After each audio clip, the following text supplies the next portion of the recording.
Olá, estamos de volta com o Pílulas de Negócios, trazendo assuntos extremamente importantes para a economia do Rio Grande do Sul, as principais notícias de empresas, de investimentos aqui do estado. Quero começar o programa de hoje falando da apreensão em relação ao turismo do Rio Grande do Sul, que não está conseguindo se recuperar.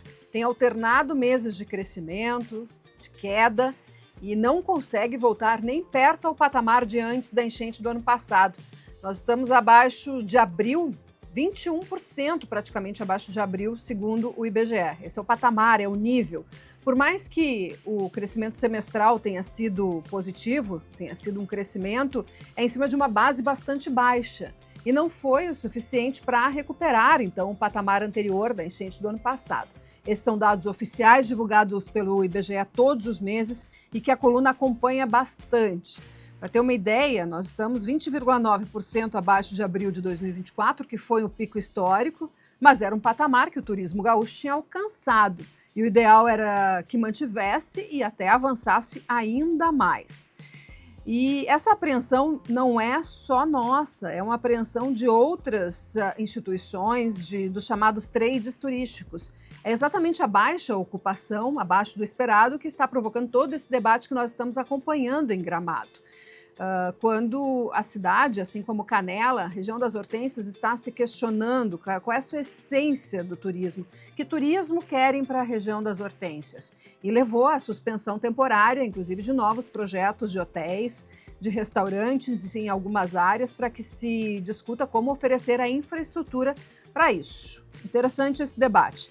Também entrevistei recentemente a CEO da Fraport Brasil, Andrea Paul, que mostrou a apreensão com a movimentação no aeroporto Salgado Filho, a Fraport, que é a concessionária do aeroporto Salgado Filho, e disse que ainda não se recuperou o número de passageiros de antes da pandemia, e 2025 ainda não deve retomar 100% do movimento de antes da enchente. Então, ela diz que não vê crescimento agora, infelizmente, nos próximos 2 anos, o crescimento será fraco, não vai recuperar tudo o que esperava aqui para o Brasil, que a Fraport esperava, e o potencial de fato que o país tem para crescer. Essa fala da CEO da Fraport Brasil, sempre muito realista e muito pragmática, o que é extremamente importante para planejamento de negócios e que os nossos empreendedores e os setores econômicos entendam realmente o que está acontecendo com o turismo aqui do estado, para que se tome providências, políticas públicas e se faça um planejamento adequado e sensato do seu negócio. Andrea, inclusive, disse que o aumento histórico na operação da Latam, que nós noticiamos, inclusive em primeira mão na coluna, é muito bem-vindo, mas que ele só compensa a estagnação da Gol e a retração da Azul, que recentemente pediu recuperação judicial nos Estados Unidos. Então, importante essa observação. E outro ponto que apareceu numa pesquisa, sondagem dos hotéis, das hospedagens, feita pela FEComércio, Federação do Comércio de Bens e Serviços. 7 em cada 10 hotéis e outros estabelecimentos de hospedagens do Rio Grande do Sul sofreram impactos com a enchente do ano passado. E essa sondagem mostrou que 13% tiveram danos ao patrimônio. Agora, quando se fala em impactos financeiros, praticamente todos os afetados tiveram algum tipo de impacto financeiro. Vamos lembrar que a movimentação de turismo despencou durante a enchente, porque os locais ficaram inundados ou porque sofreram com bloqueio de estradas e, inclusive, com o fechamento do aeroporto Salgado Filho por 6 meses. Então, esse é um problema forte, muitos não se recuperaram ainda. Segundo a pesquisa, só 1/3 conseguiu retomar o negócio como era antes da enchente. Quais são os problemas mais apontados, tá? Redução de faturamento, perda de clientes, prejuízo financeiro, né, que tem também relação com faturamento, mas foi outra expressão citada pelos entrevistados pela FEComércio.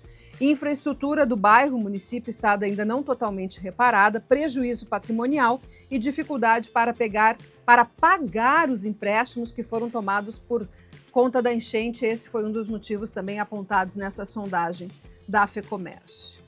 Mas deixa eu voltar a falar de aeroporto, porque eu quero destacar uma iniciativa muito bacana da Fraport Brasil, que foi inclusive o gancho da minha conversa com a executiva, com a CEO da Fraport, Andrea Paul, que é a parceria com a ENGIE para substituir por energia limpa o combustível usado para operar os aviões em solo no aeroporto Salgado Filho, aqui em Porto Alegre. Energia comprada pela concessionária no Mercado Livre e que está sendo usada para substituir querosene e diesel nesta operação em solo. E olha, essa parceria vai até aumentar o gasto da Fraport, porém a empresa quer para reduzir a emissão de gases de efeito estufa, calcula que vai eliminar 7 mil toneladas de gás carbônico por ano com este investimento, a emissão deste gás carbônico, e além disso também vai trazer mais segurança para a operação na pista, porque terá menos veículos em volta dos aviões.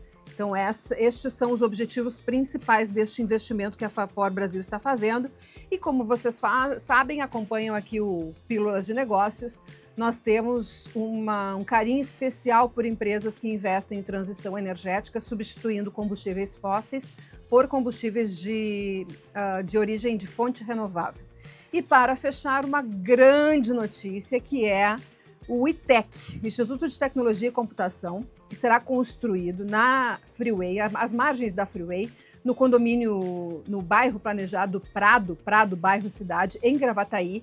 É um investimento de 400 milhões de reais, que é um valor que está sendo doado por empresários em um projeto que é liderado pelo gaúcho Cristiano Franco, que foi o fundador da Poatec, que foi vendida para um fundo norte-americano, empresa de tecnologia, e também pelos fundadores do Terra, outra empresa de tecnologia, que é Marcelo Lacerda e Sérgio Preto.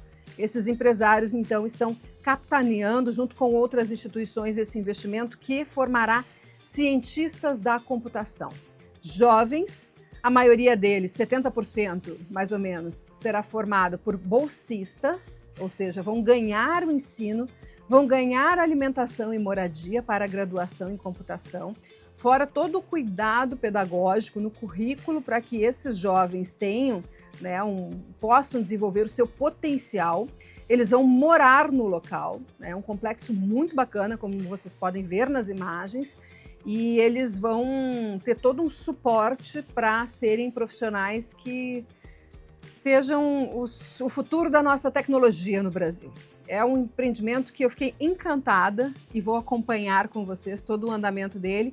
Tem mais informações para quem quiser acompanhar em gzh.com.br/Giane Guerra. As informações são apuradas junto com o Diogo Duarte, a Isadora Terra. A nossa gravação é feita pelo Leandro Moca. E não vamos esquecer do nosso patrocínio de Nos Leva. Chegou o Nos Leva, o app de transporte com 100% do valor para o motorista e preço justo para o passageiro.